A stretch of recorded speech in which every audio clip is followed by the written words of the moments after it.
Bonjour à tous, aujourd'hui je voulais parler des 4 vérités sur l'amour que si tu n'es pas capable de saisir ça, ça sera difficile parce qu'il y a un dicton qui dit d'ailleurs, l'homme en fait il doit se développer mais il y a une chose qu'il ne doit pas oublier, c'est que la réussite est aussi question de relation. Alors là je voulais plus parler de l'intelligence émotionnelle, de l'intelligence intellectuelle qui est cette intellectualité émotionnelle qui peut permettre à ce que vous puissiez développer votre vie parce que la vie c'est une question aussi des relations. Je voulais peut-être dire que quelque chose avant que je puisse continuer, dire que si nous réussissons seulement dans les business, ça ne suffit pas. Il faut aussi réussir dans l'intelligence ou bien dans les relations pour permettre à ce que vous puissiez plus vous améliorer parce que la vie n'est pas seulement les business, la vie n'est pas seulement un certain point à un certain autre point, mais les globalités de toutes ces aspects de tous ces aspects de vie, c'est ça ce qui constitue la réussite. Et c'est pourquoi je voulais parler des 4 vérités sur l'amour. La première des choses, nous devons savoir que plus souvent, les gens, ce n'est pas forcément les gens qui nous trahissent qui sont les plus mauvais. Pourquoi? Parce que aujourd'hui, on a comme impression qu'il faut haïr son prochain. Je ne pense pas que ce soit une bonne manière de prétendre que non, les gens qui nous ont un jour trahis, forcément, sont nos vrais ennemis. Les vrais ennemis peuvent être aussi nos amis. C'est pourquoi il faut que tu prennes soin de tes relations amicales parce que les amis peuvent être pour toi un danger et qui peut facilement ou bien qui peuvent venir des manières que tu ne t'attendais pas et te détruire sans le savoir. C'est pourquoi ce n'est pas forcément les personnes que tu aimes qui sont les mieux pour toi. C'est pourquoi il faut que tu comprennes qu'en réalité, les personnes que tu aimes ne sont pas forcément les mieux pour toi. Et tu dois apprendre à concevoir que tout le monde est d'abord ton ennemi. C'est donc ça la vérité. La première des choses que tu devras savoir, que tout le monde est d'abord ton ennemi. Parce que tu ne sais pas celui qui te poignarda, qui va te poignarder dans le dos.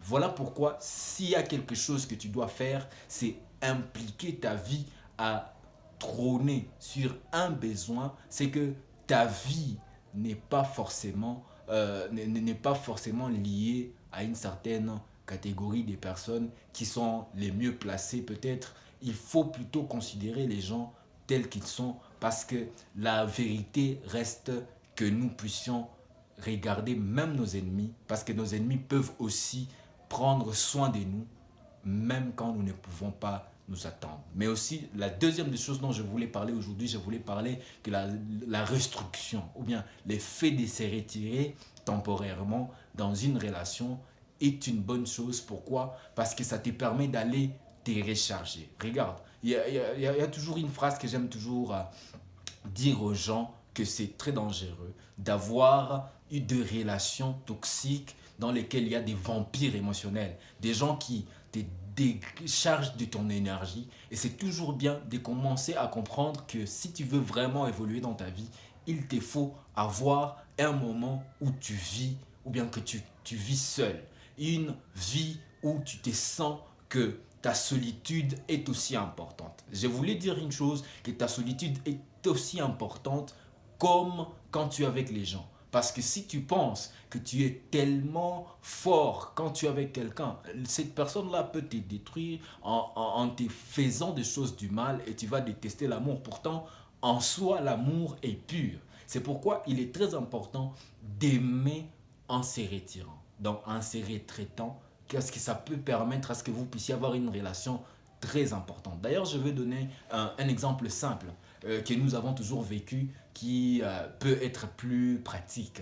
C'est que beaucoup des fois, quand nous allons chercher, nous sommes en recherche tellement enfoncée ou bien une recherche tellement fort, une recherche forte de l'amour. C'est alors que nous les manquons. Pourquoi? Parce que la vérité reste la même, c'est que nous, les humains, quand nous cherchons quelque chose, cette chose nous fuit. Alors, il est très important que tu comprennes que tes émotions sont en train de stabiliser quand tu te retraites un peu.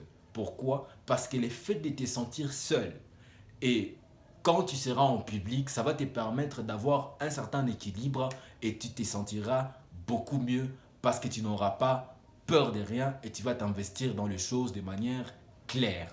Voilà pourquoi je voulais parler la troisième chose qui est beaucoup plus les dangers. Pourquoi est-ce que je parle de ces dangers? C'est que les dangers les plus graves dans les relations, c'est que nous faisons pas confiance aux personnes les plus haineux contre nous. Je voulais dire une chose, c'est que si vous manifestez votre haine, si vous manifestez que vous êtes en haine envers quelqu'un, ça prouve déjà que vous êtes dominé. Pourquoi? Parce que la haine ne résout pas les problèmes. Plutôt, il est toujours important de prendre soin de développer une seule chose, son caractère. De telle sorte que les gens qui te haïssent ne puissent pas sentir que tu les détestes. Il est très important que tu comprennes que l'amour est le seul moyen de développer sa personnalité.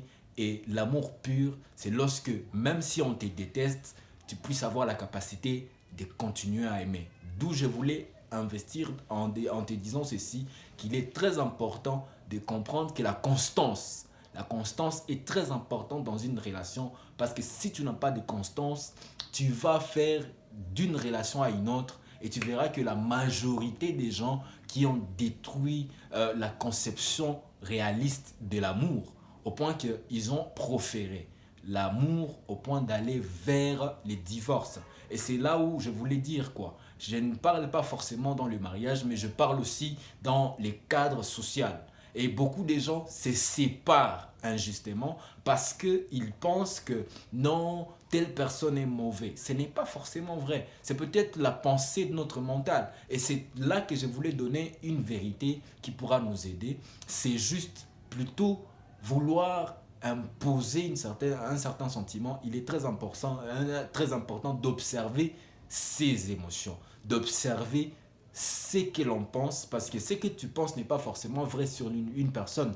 Alors si une chose t'arrive, il faut regarder plutôt l'attitude avec laquelle tu es en train d'implanter tes compréhensions de la personne, parce que ça ne peut pas être vrai forcément que ce que tu es en train de penser soit ce qui s'est passé. Alors, tu peux détruire tes relations en prétendant que non, il y a certaines lois dans la société. Bon, déjà, avec le monde occidental, il y a une certaine nombre de lois qui disent n'importe quoi au point que on commence à être beaucoup plus fugitif au lieu d'être stable. Je voulais maintenant parler de la quatrième chose dont je viens déjà de parler précédemment, ça s'appelle la stabilité. Vous ne pouvez rien faire dans une relation sans stabilité. Pourquoi est-ce que je parle de stabilité? Nous devons comprendre que notre vie est une question d'abord de stabilité. Pourquoi? Parce que si tu dis que tu vas sauter une relation pour aller chez une autre, parce que telle personne a été méchante, a été mauvaise, a été ceci, il est il est tellement question de comprendre que la meilleure manière de résoudre un problème, c'est de l'affronter. Et quand vous êtes une personne qui use des stabilités, vous allez vous poser des questions au point d'améliorer les choses. Pas pour que vous puissiez vous séparer. Parce que la vérité reste la même, c'est que beaucoup de sociétés se détruisent. Pourquoi? Parce qu'il y a un manque de stabilité. L'un veut ceci, l'autre veut cela, mais il n'y a pas de pont. Il n'y a pas de pont que vous mettez entre vous. C'est pourquoi il est très important de savoir quels sont les langages affectifs ou bien les langages affectifs que l'autre possède pour que je puisse aller vers lui. Quels sont les langages affectifs qu'il possède afin que tu puisses faire quelque chose avec lui. Mais moi, je voulais d'abord citer trois. Et si tu les as déjà trouvés dans ton frère, ta soeur, ou bien ton amour, ou bien ton ami, tu vas aussi tu vas écrire sur le commentaire. Je voulais parler des trois trois langages qui sont les plus visibles. Les premiers langages, c'est d'abord le langage auditif.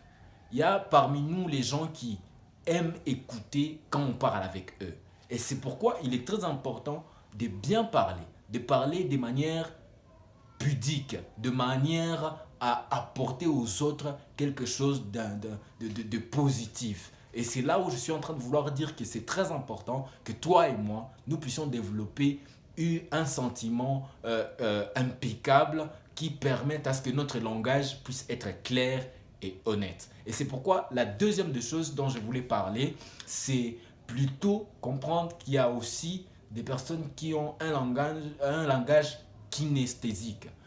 Qu'est-ce que j'appelle un langage kinesthésique? C'est juste un langage de mouvement. Ils aiment qu'on les touche, ils aiment qu'on les palpe, qu'on leur fasse des mouvements. Et c'est en fait ça qui beaucoup comble les choses. Pourquoi? Parce que le fait que quelqu'un d'autre ait un langage kinesthésique, ça peut te permettre d'avoir un sentiment positif envers la personne. Et il faut plus contrôler ses émotions. Quand tu parles avec la personne, il faut plus contrôler tes regards et ta posture. Quand tu parles avec la personne, ça peut te permettre de forcer une vie meilleure et d'améliorer ta vie. C'est pourquoi la troisième chose dont je voulais parler pour finir, ça s'appelle les langages visuels. Il y a des gens qui aiment voir. La manière que tu les traites peut aussi améliorer votre condition de vie. C'est pourquoi je voulais dire que si tu peux faire quelque chose, peut-être dans les langages, tu dis, s'il a l'habitude de dire tu vois, toi aussi tu peux répondre par tu vois. Par exemple, si celui qui entend, il dit j'aime, j'entends ceci, ou bien j'entends ceci émotionnellement. Tu auras l'habitude aussi de parler de la même façon, ou bien j'ai besoin de me sentir de cette façon. Tu vas aussi faire la même chose. Et c'est mieux de toujours faire les mimétismes qui te permettent de sentir une certaine empathie à la place de l'autre. De sentir comme l'autre. Ça va te permettre d'évoluer. Voilà pourquoi il y a une seule chose que moi je pourrais te conseiller à la fin, c'est que tu puisses prendre soin d'une petite chose qui soit très important, soit d'abord ce que tu veux donner. En fait, l'amour a un seul but pour que nous puissions améliorer notre vie, soit d'abord ce que tu veux donner. Parce que tu ne peux pas dire que tu donnes l'amour si tu n'es pas capable de donner.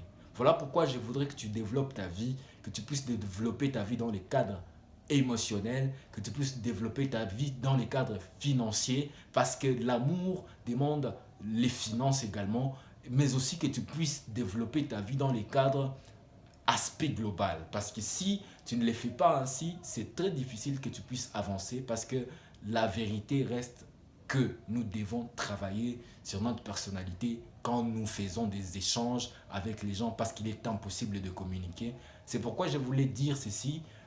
Merci beaucoup. C'est pourquoi je suis en train de vous remercier, vous tous qui êtes en train de nous suivre en ces moments. Voilà pourquoi je vous invite à l'abonnement. Je vous invite à faire des abonnements. Vous étiez avec Joua Nasser et je suis là pour vous. Je voudrais vous inviter à vous abonner, à liker cette vidéo parce que la prochaine vidéo, nous allons encore parler davantage. Je vous remercie.